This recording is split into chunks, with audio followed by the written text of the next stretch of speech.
চকলেটটা ইটালিকে না দিয়ে, ইটালির প্রধানকে না দিয়ে বাচ্চাদের দিতে পারতেন। বাচ্চারা চকলেট খায়। হ্যাঁ, অবশ্যই এসব জিনিস তো আপনি ভালোবাসেনি, আমরা সবটাই জানি। যে আপনি যে বিদেশে ঘুরে বেড়াচ্ছেন, কত জ্বালানি খরচ হচ্ছে, এবং সেখানে গিয়ে মানুষ কাঁদছে, দেশের অর্থনীতি ঝুঁকছে, আর আপনি চকলেট দিচ্ছেন।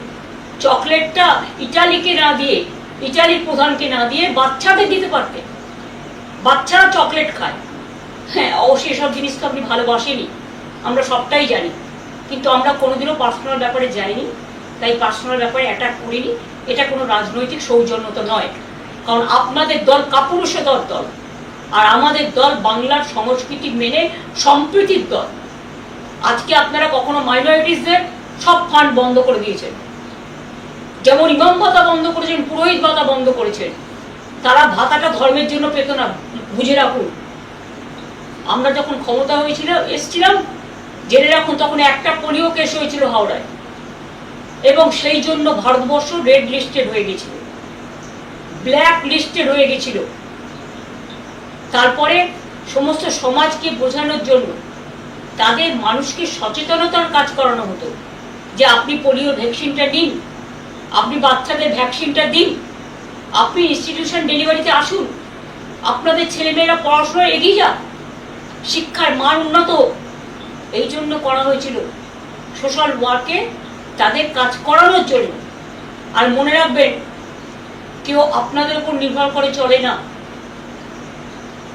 আপনাদের তো এইসব কুচকাচ টাকার প্রয়োজন নেই, কারণ আপনাদের তো আর দেশের সব টাকাটাই যে আপনাদের সম্পদ হয়ে গেছে পার্টি। সোনা কিনবেন না, গাড়িতে চড়বেন না, দোকানে যাবেন না, রেস্টুরেন্টে যাবেন না, শুধু সন্ত্রাস চালান। মানুষের মুখ বন্ধ করুন, মানুষের কণ্ঠরোধ করুন। রাষ্ট্রীয় সন্ত্রাস যত চলছে, মানুষ হাহাকার করছে। কেন সন্ধ্যেবেলায় এখন লোক ভয় বেরোয় না? আগে তো কলকাতায় রাত 2টা পর্যন্ত মেয়েরা নির্দ্বিধায় নিঃসংকোচে সাংস্কৃতিক কর্মসূচি করত, ক্লাবে যেত, রেস্টুরেন্টে যেত, জন্মদিন পালন করত, উৎসব পালন করত। আজকে সব উৎসবের মধ্যে সীমারেখা টেনে দিচ্ছে, ভাগাভাগি করে দিচ্ছে। ঠিক আছে, মুসলিমদের আপনারা পছন্দ করেন না, জানি আমি, তাই তারা তাদের উৎসব পালন করতে পারবে না। আজান আপনারা চান না, ঠিক আছে, আপনারা একটা কাজ করতে পারেন, ডেসিবেল সাউন্ডটা লিমিট করে দিন, যে 65 ডেসিবেলের বেশি আজানেও হবে না, ভিআইপি গাড়িতেও হবে না, এলআইপি গাড়িতেও হবে না, ডিজেতেও হবে না। সবার জন্য একই রুল। আইনকে বেআইন করবেন। Law cannot be discriminated between one to another. মনে রাখবেন, আর্টিকেল 14 যেমন আছে সংবিধানে, আমাদের কোডে, আমাদের